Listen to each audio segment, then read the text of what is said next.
કેમ છો વિદ્યાર્થી મિત્રો? મજામાં? હું MG Solanki, Meghdoot Vidyavihar high school and higher secondary school, Maninagar. ધોરણ 12, વિષય વાણિજ્ય વ્યવસ્થા અને સંચાલન. પ્રથમ પ્રકરણ આપણે પૂર્ણ કર્યા બાદ આપણે બીજા પ્રકરણ સંચાલનના સિદ્ધાંતોની આપણે શરૂઆત કરીએ છીએ. સંચાલન એ તો સદીઓથી ચાલી આવતી પ્રવૃત્તિ છે. ઇતિહાસ પર નજર કરતા દુનિયાના તમામ દેશોની અનેકવિધ પ્રવૃત્તિઓમાં સંચાલનના તત્વો જોવા મળતા હોય છે. ભારતમાં ચંદ્રગુપ્ત મૌર્યના શાસનમાં, છત્રપતિ શિવાજી મહારાજના સમયમાં યુદ્ધ રણનીતિની વ્યૂહરચનામાં સંચાલનનો ઉપયોગ થતો હતો. આ માટે સંચાલન શાસ્ત્રીઓ, ચિંતકો, વિચારકો અને લેખકોએ સમય અને સંચાલનની અવધારણાનું મૂલ્યાંકન અને પુનર્વિચારણા કરી નવા સિદ્ધાંતોનું ઉત્પાદન કર્યું છે.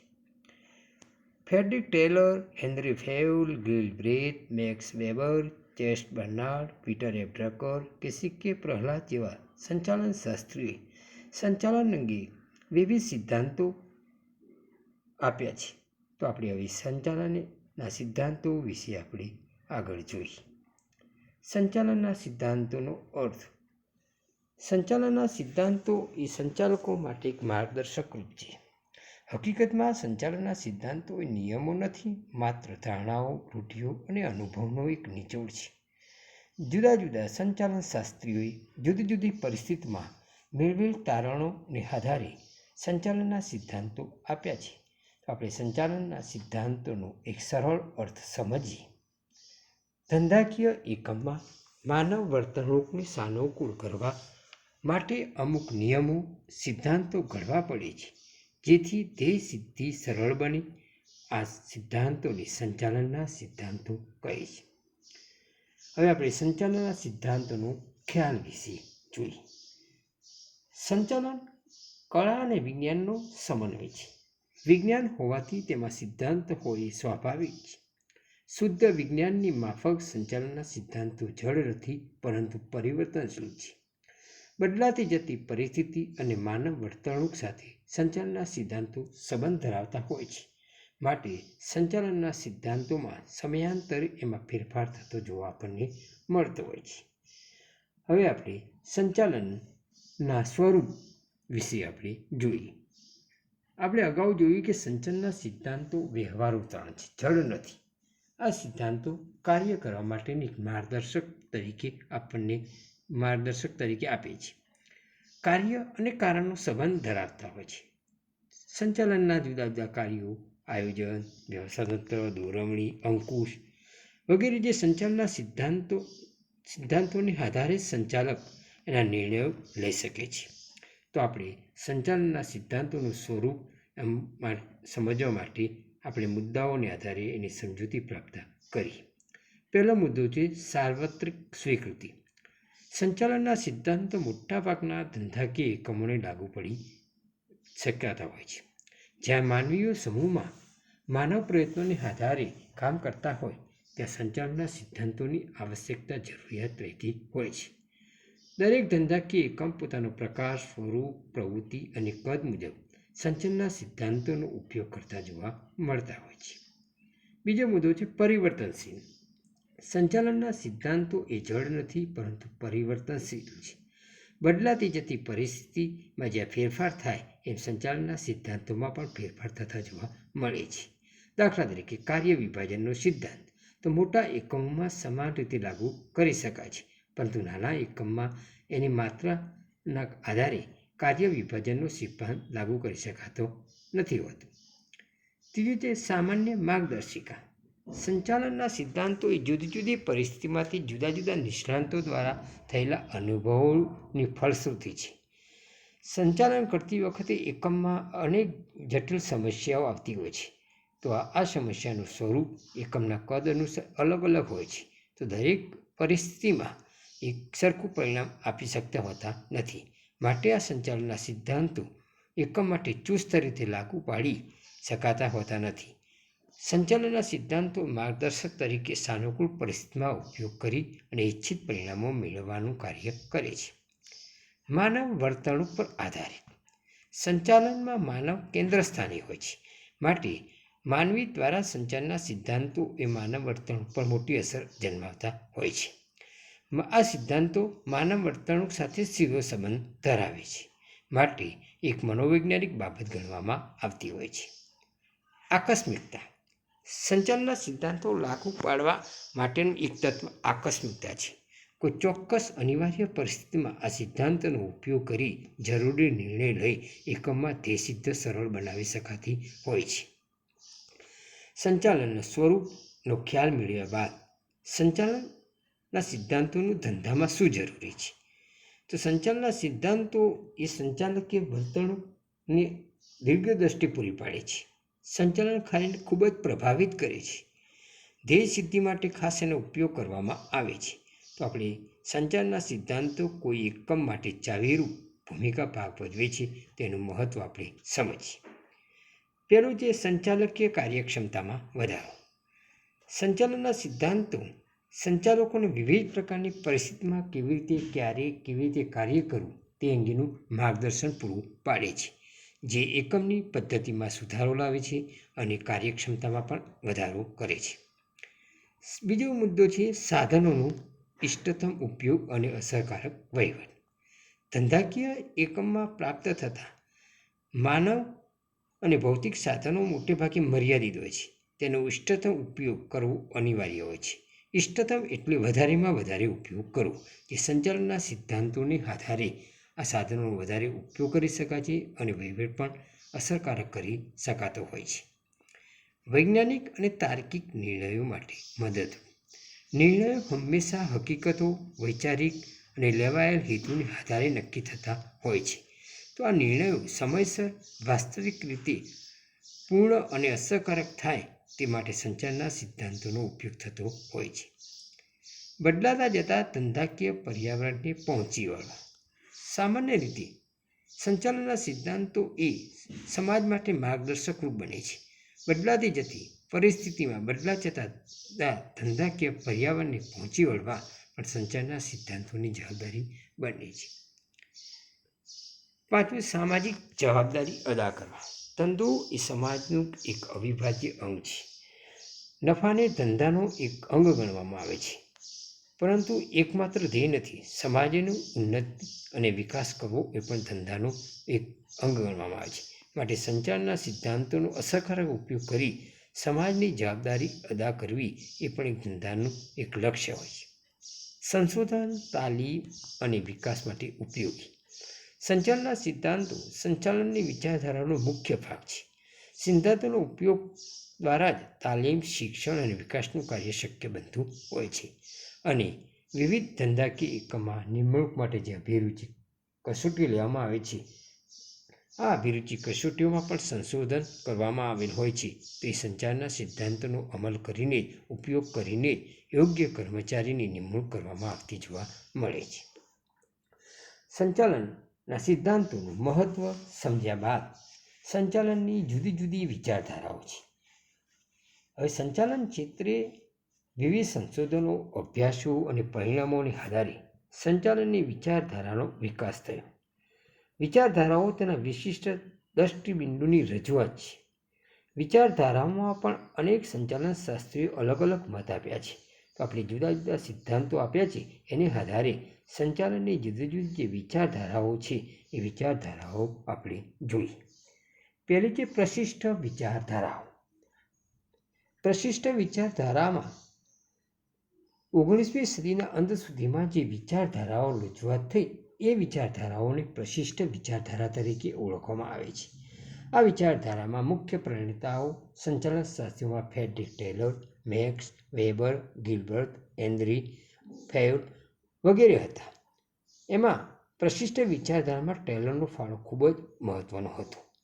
વૈજ્ઞાનિક સંચાલનનો અભિગમ રૂઢિગત પદ્ધતિઓને બદલે સમય અને ગતિના નિરીક્ષણ દ્વારા વૈજ્ઞાનિક રીતે રજૂ કરવા આ સિદ્ધાંતોની જરૂર પડી હતી. તો આ વૈજ્ઞાનિક સંચાલનના સિદ્ધાંતમાં આ પ્રશિષ્ટ વિચારધારાનો ઉપયોગ થતો જોવા મળતો હોય છે. બીજી વિશિષ્ટ વિચારધારા છે નવ પ્રશિષ્ટ સંચાલનની વિચારધારા. સંચાલનની આપણે પ્રશિષ્ટ વિચારધારા જોઈ તો અહીં પ્રશિષ્ટ વિચારધારાની કેટલીક ખામીઓ દૂર કરવા કેટલાક સંચાલન શાસ્ત્રીઓએ તેમાં સુધારા વધારા કરી નવા અભિગમો પ્રસ્થાપિત કર્યા, જેને આપણે નવ પ્રશિષ્ટ વિચારધારા તરીકે ઓળખવામાં આવે છે. 19મી સદીના અંત સુધીમાં ભાગમાં ઔદ્યોગિક ક્રાંતિ પછી એકમોળ ઉદ્યોગોનું સ્વરૂપ બદલાયું, નવી સંચાલન પદ્ધતિની જરૂરિયાત ઊભી થઈ, તો 20મી સદીની શરૂઆતમાં આવી નવ પ્રશિષ્ટ વિચારધારાઓનો ઉપયોગ થવા લાગ્યો. ત્રીજો, વર્તન સંબંધિત વિચારધારા. સંચાલન એ અન્ય વ્યક્તિઓ પાસેથી કામ લેવાની એક કળા છે. તો ઉર્વિકે કહ્યું છે કે તમે તમારા માણસોને સાચવો, તમારા માણસો બાકીનું બધું તમારું કામ સાચવી લેશે.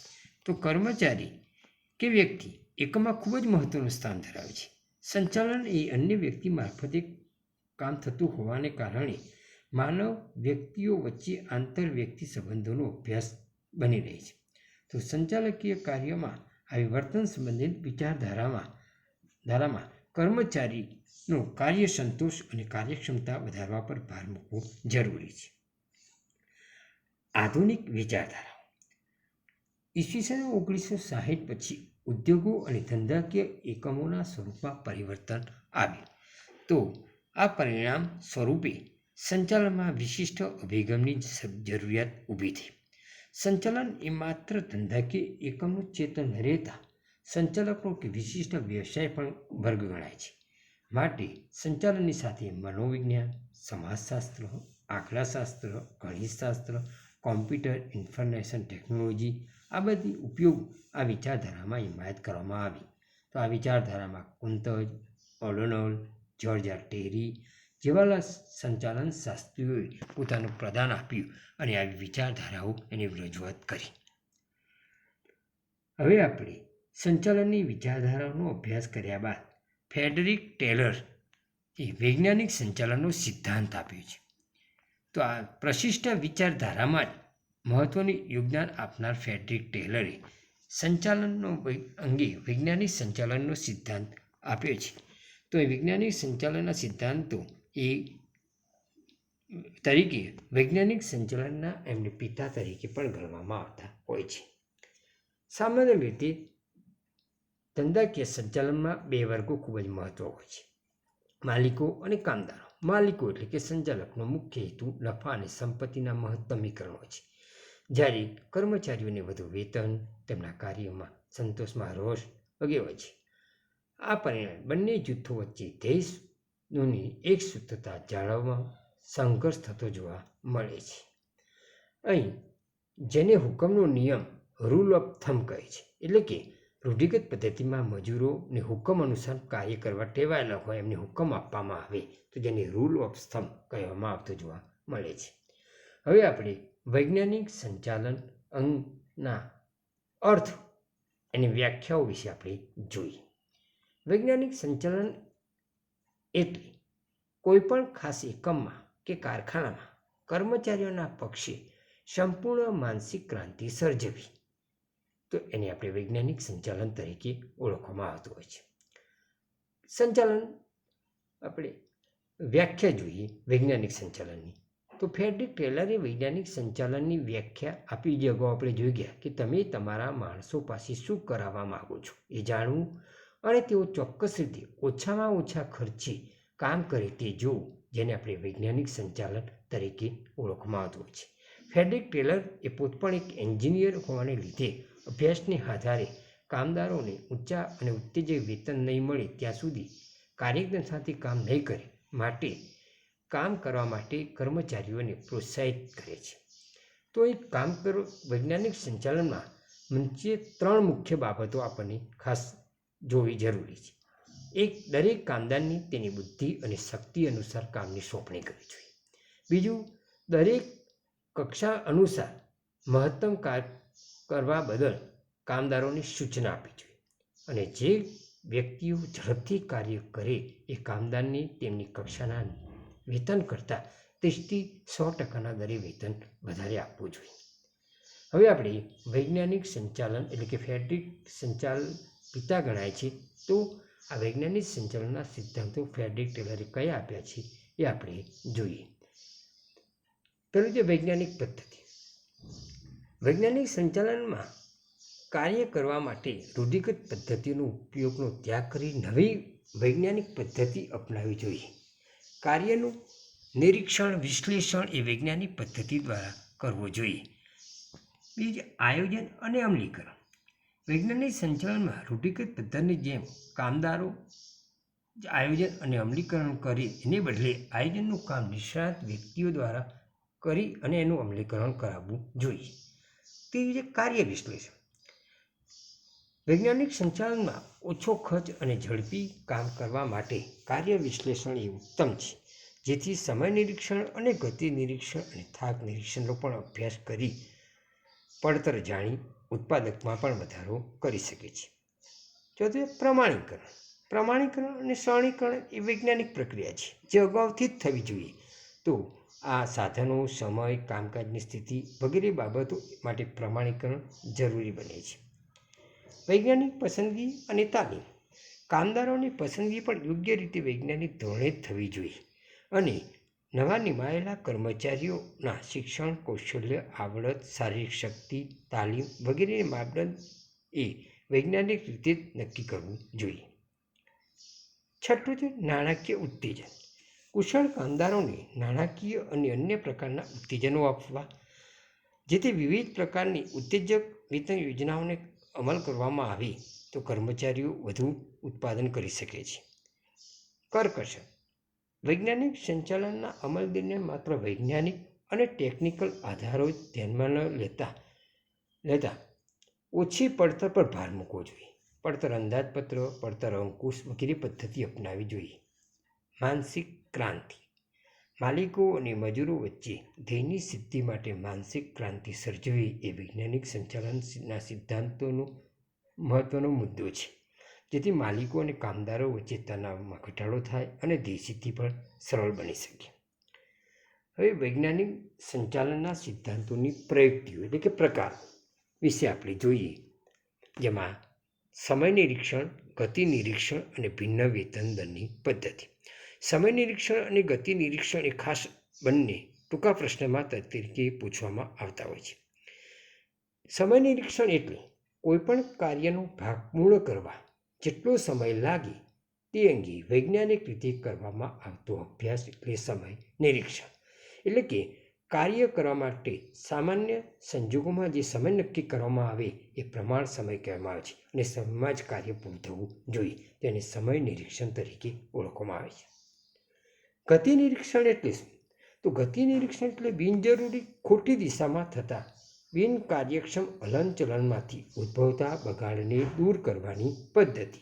કામદાર ખોટી રીતે બિનજરૂરી જે બગાડ કરે હલનચલનમાં તો એ દૂર કરવામાં આવે છે, તેને ગતિ નિરીક્ષણ તરીકે ઓળખવામાં આવે છે. ને ભિન્ન વેતન દરની પદ્ધતિ. તો કામદારોને તેમના કામના સમયના આધારે વેતન સંબંધી ઉત્તેજન આપવાની પદ્ધતિ એટલે ભિન્ન વેતન દરની પદ્ધતિ. જે ઉત્પાદન વૃદ્ધિ માટે કામદારોને ઉત્તેજન આપવા માટે ટેલરે ઉત્તેજક વેતન પ્રથાની હિમાયત કરી હતી. કારખાનામાં દરેક કામદારોની કાર્ય કરવાની અલગ અલગ ક્ષમતા હોય છે, તો હકીકત ધ્યાનમાં રાખી કામદારોને વધુ ઉત્પાદનના સંદર્ભમાં વધુ વેતન મળવું જોઈએ. ઓછી કાર્યક્ષમતા કામદારોને ઓછું વેતન મળવું જોઈએ. આ બાબત ટેલરે ભિન્ન વેતન દરની પદ્ધતિ આપી છે. હેનરી ફેયુલના સિદ્ધાંતો. તો સંચાલનના સિદ્ધાંતો અલગ અલગ લેખકો આપ્યા. એમાં સંચાલનના સિદ્ધાંતો રજૂ કરનાર હેનરી ફેયુલ એક ફ્રેન્ચ એન્જિનિયર અને ઉદ્યોગપતિ હતા. ઈસવીસન 1916માં તેમણે પોતાના પુસ્તક ઔદ્યોગિક અને સામાન્ય સંચાલનમાં સિદ્ધાંતોની રજૂઆત કરી. તો હેનરી ફેયુલે ઔદ્યોગિક સાહસની વહીવટી પ્રવૃત્તિઓની સિદ્ધાંતોની સરળતા અને સ્પષ્ટતા માટે 6 ભાગમાં એને વહેંચવામાં આવ્યા છે. પહેલો ભાગ છે ટેકનિકલ પ્રવૃત્તિઓ, જેમાં કારખાના, યંત્રો તેમજ ઉત્પાદનને લગતી પ્રવૃત્તિઓનો સમાવેશ થાય છે. વાણિજ્યિક પ્રવૃત્તિઓ, જેમાં એકમની ખરીદ, વેચાણ, વિનિમય વગેરે પ્રવૃત્તિનો સમાવેશ થાય છે. નાણાકીય પ્રવૃત્તિઓ, તો એમાં મૂડીની પ્રાપ્તિ, મૂડીનો ઉપયોગ, ભંડોળની જાળવણી, નફાનું પુનઃરોકાણ વગેરે પ્રવૃત્તિઓનો સમાવેશ થાય છે. સંરક્ષણ પ્રવૃત્તિઓ, જેમાં કર્મચારીની સલામતી, મિલકતોની સલામતી, માલસામાનની સલામતી વગેરે પ્રવૃત્તિઓનો સમાવેશ થાય છે. હિસાબી પ્રવૃત્તિઓ, તો જેમાં નાણાકીય હિસાબના પત્રકો, જરૂરી આંકડાકીય માહિતી વગેરે બાબતોનો સમાવેશ થાય છે. અને છઠ્ઠો, સંચાલકીય પ્રવૃત્તિઓ, જેમાં આયોજન, વ્યવસ્થાતંત્ર, દોરવણી, સંકલન, અંકુશ વગેરે સંચાલનના કાર્યો જેવી પ્રવૃત્તિઓનો સમાવેશ થાય છે. બાકીના અધૂરા પ્રકરણની રજૂઆત હવે પછીના વિડીયોમાં કરીશું. Thank you.